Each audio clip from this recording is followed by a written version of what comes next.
Hi hello friends, ಹೇಗಿದ್ದೀರಾ friends? ಇವತ್ತು ನಂದೊಂದು ಹೊಸ ರೆಸಿಪಿಯೊಂದಿಗೆ ನಿಮ್ಮ ಜೊತೆ. ಅಂದರೆ ಇದು ಪಾಲಕ್ ಸೊಪ್ಪಿನ ವಡ. ನಿಮ್ಮ ಮನೆಯಲ್ಲಿ ಕೂಡ ಮಕ್ಕಳು ಪಾಲಕ್ ಸೊಪ್ಪು ತಿನ್ನಲಿಕ್ಕೋಸ್ಕರ ತುಂಬಾ ಕಿರಿಕಿರಿ ಮಾಡ್ತಾರಾ? ಬನ್ನಿ ಫ್ರೆಂಡ್ಸ್, ಇವತ್ತಿಂದ ನಿಮಗೆ ಚಿಂತೆನೇ ಬೇಡ. ಇವತ್ತಿಂದ ನೀವು ಪಾಲಕ್ ಸೊಪ್ಪಿನ ವಡ ಮಾಡಿ ನಿಮ್ಮ ಮಕ್ಕಳಿಗೆ ಈ ಥರ ಕೊಟ್ರಂತೂ ನಿಮ್ಮ ಮಕ್ಕಳು ನೆಕ್ಸ್ಟ್ ಟೈಮ್ ಪಾಲಕ್ ಸೊಪ್ಪು ಎಲ್ಲಿದ್ರೂ ಹುಡುಕೊಂಡು ತಂದು ನಿಮ್ಮ ಜೊತೆ ಈ ಥರ ಮಾಡಿಕೊಡಿ ಅಂತ ಅಂತಾರೆ. ಬನ್ನಿ ಫ್ರೆಂಡ್ಸ್, ಈ ಪಾಲಕ್ ಸೊಪ್ಪಿನ ವಡ ಹೇಗೆ ಮಾಡೋದು ಅಂತ ನೋಡ್ಕೊಂಡು ಬರೋಣ. ದೊಡ್ಡವರು ಮಕ್ಕಳು ಎಲ್ಲರೂ ಇಷ್ಟಪಟ್ಟು ತಿನ್ನುವಂತಹ ಈ ಪಾಲಕ್ ಸೊಪ್ಪಿನ ವಡ ಮಾಡಲಿಕ್ಕೋಸ್ಕರ ಇಲ್ಲಿ ನಾನು ಈ ಚಮಚದಲ್ಲಿ 4 ಚಮಚ ಕಡಲೆ ಹಿಟ್ಟು ತಗೊಂಡಿದ್ದೇನೆ. ಇದಕ್ಕೆ ಬೇರೆ ಜಾಸ್ತಿ ಏನು ಕೆಲಸನೇ ಇಲ್ಲ ಫ್ರೆಂಡ್ಸ್. ಫಟಾಫಟ್ ಅಂತ ರೆಡಿ ಆಗುವಂತಹ ಈ ಸ್ನ್ಯಾಕ್ಗೆ ಕೂಡ ನೀವು ಮಾಡಬಹುದು. ಸಂಜೆ ಹೊತ್ತು ಹಾಗೂ ನೀವು ರಂಜಾನಲ್ಲಿ ಕೂಡ ಇಫ್ತಾರ್ ಟೈಮಲ್ಲಿ ಕೂಡ ಮಾಡಬಹುದು. ಈಗ ಕಡಲೆ ಹಿಟ್ಟಿಗೆ ನಾನು ರುಚಿಗೆ ತಕ್ಕಷ್ಟು ಉಪ್ಪು ಹಾಕ್ತಾ ಇದ್ದೇನೆ. ಆಮೇಲೆ ಸ್ವಲ್ಪ ಅರಿಶಿನ ಪೌಡರ್ ಹಾಕ್ತಾ ಇದ್ದೇನೆ, ಮತ್ತು ಜೀರಿಗೆ ಪೌಡರ್. ನನ್ನ ಈ ಚಮಚದಲ್ಲಿ ನಾನೆಲ್ಲ ಮೆಜರ್ಮೆಂಟ್ ಹಾಕ್ತಾ ಇರೋದು. ಕೊತ್ತಂಬರಿ ಪೌಡರ್,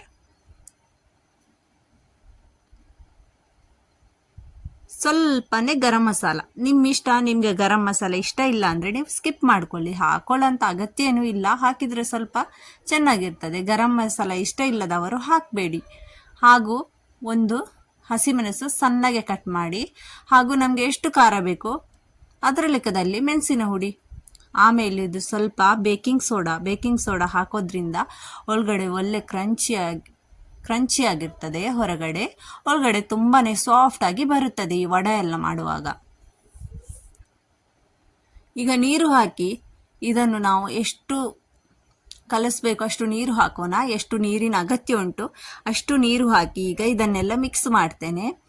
ನಾನು ಇದನ್ನು 1 ಗಂಟೆ ಮೊದಲೇ ಕಲಸಿಡ್ತೇನೆ. ಈ ಥರ ನೀವು ಕಡಲೆ ಹಿಟ್ಟನ್ನು ಯಾವುದಾದ್ರೂ ನೀವು ಏನಾದರೂ ಮಾಡುವಾಗ ಕಡಲೆ ಹಿಟ್ಟನ್ನು ಕಲಸಿ ಮಾಡೋದಾದರೆ 1 ಗಂಟೆ ಮೊದಲೇ ಈ ಥರ ಕಲಸಿ ಇಡಬೇಕು. ಅದರಿಂದ ತುಂಬಾ ಚೆನ್ನಾಗಿ ಬರ್ತದೆ. ಈಗ ನನಗೆ ಇನ್ನೂ ಸ್ವಲ್ಪ ನೀರು ಬೇಕು. ನಾನು ನೋಡಿ ಸ್ವಲ್ಪನೇ ನೀರು ಹಾಕ್ತಾ ಇದ್ದೇನೆ.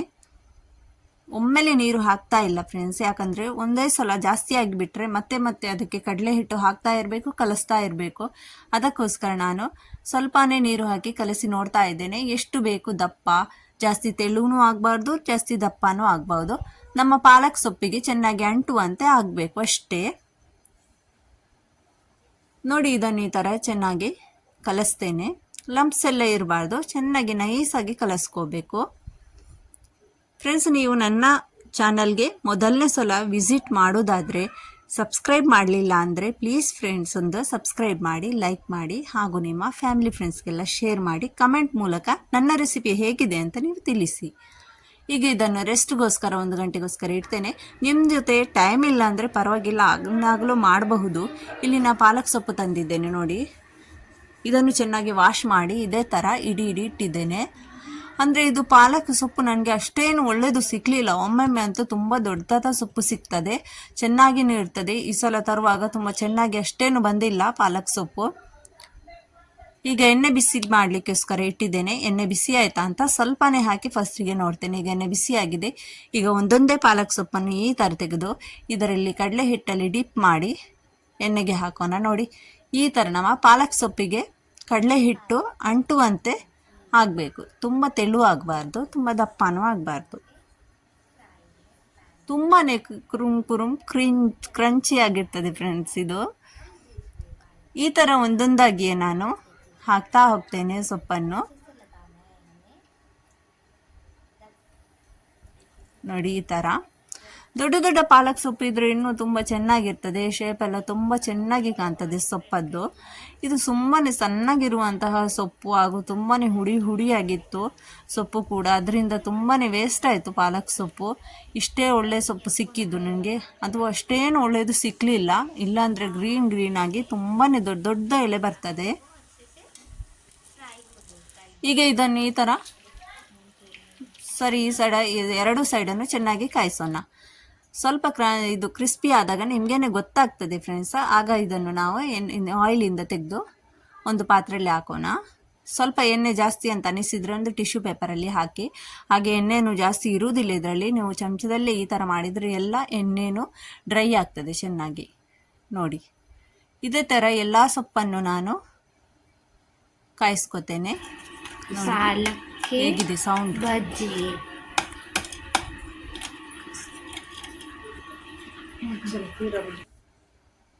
ನಮ್ಮ ಮಗಳಿಗೂ ಕೂಡ ಇದು ತುಂಬಾ ಇಷ್ಟ. ಇಲ್ಲಾಂದರೆ ಅವಳು ಪಾಲಕದ್ದು ಏನಾದರೂ ಮಾಡಿದರೆ ಅದನ್ನೆಲ್ಲ ತಿನ್ನೋದಿಲ್ಲ. ಈ ಥರ ಮಾಡಿಕೊಟ್ರೆ ಪಾಲಕ್ ಸೊಪ್ಪದ್ದು ತಿಂತಾಳೆ. ಅದಕ್ಕೆ ನಾನು ಆಗಾಗ ಮಕ್ಕಳಿಗೆ ಈವ್ನಿಂಗ್ ಟೈಮಲ್ಲಿ ಕೂಡ ಇದನ್ನು ಮಾಡ್ತಾ ಇರ್ತೇನೆ. ಇಷ್ಟಪಟ್ಟು ತಿಂತಾರೆ. ನನ್ನ ಮಗ ಮತ್ತು ಮಗಳು ತುಂಬಾ ಇಷ್ಟಪಟ್ಟು ತಿಂತಾರೆ ನಮ್ಮ ಮನೆಯಲ್ಲಿ.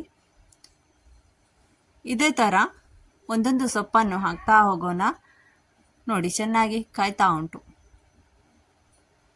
ನೀವು ನನ್ನ ಚಾನಲನ್ನು ಒಮ್ಮೆ ವಿಸಿಟ್ ಮಾಡಿದರೆ ಎಲ್ಲ ರೆಸಿಪಿಯನ್ನು ಒಮ್ಮೆ ನೋಡಿ. ನಾನು ತುಂಬ ಈಸಿಯಾದಂತಹ ರೆಸಿಪಿಯನ್ನು ಹಾಕ್ತಾ ಇರ್ತೇನೆ. ಹಾಗೂ ಹೈದರಾಬಾದಿ ರೆಸಿಪಿ ಏನು ಬೇಕಂತ ನಿಮಗೆ ನನಗೆ ಕಮೆಂಟ್ ಮಾಡಿ ತಿಳಿಸಿ. ನಾನು ಹೈದರಾಬಾದದ್ದು ಮಾಡುವಂಥ ಎಲ್ಲ ಡಿಶಸನ್ನು ನಿಮ್ಮ ಜೊತೆ ಶೇರ್ ಮಾಡಬೇಕಂತ ಇದ್ದೇನೆ. ಅದಕ್ಕೆ ನಿಮ್ಮ ಸಪೋರ್ಟ್ ಬೇಕು. ಪ್ಲೀಸ್ ಫ್ರೆಂಡ್ಸ್, ನೀವು ಚಾನಲನ್ನು ಸಬ್ಸ್ಕ್ರೈಬ್ ಮಾಡಿ ಎಲ್ಲ ವೀಡಿಯೋಸನ್ನು ಸ್ಕಿಪ್ ಮಾಡ್ಕೊಳ್ದೆ ವೀಕ್ಷಿಸಿ. ಹೈಪ್ ಅಂತ ನಿಮಗೆ ಅಲ್ಲಿ ಆಪ್ಷನ್ ತೋರಿಸಿದರೆ ದಯವಿಟ್ಟು ಹೈಪ್ ಮಾಡಿ.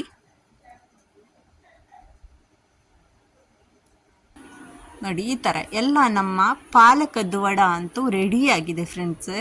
ಇದನ್ನು ಬಿಸಿ ಬಿಸಿಯಾಗಿಯೇ ತಿನ್ನಬೇಕು ಮತ್ತು ಮಾಡಿ ತುಂಬ ಹೊತ್ತು ಬಿಟ್ಟು ತಿನ್ನಬಾರ್ದು. ಓಕೆ, ನೆಕ್ಸ್ಟ್ ಸಿಗೋಣ ಮತ್ತೊಂದು ವಿಡಿಯೋದಲ್ಲಿ. ಅಲ್ಲಿ ತನಕ ಟಾಟಾ, ಬೈ, ಟೇಕ್ ಕೇರ್.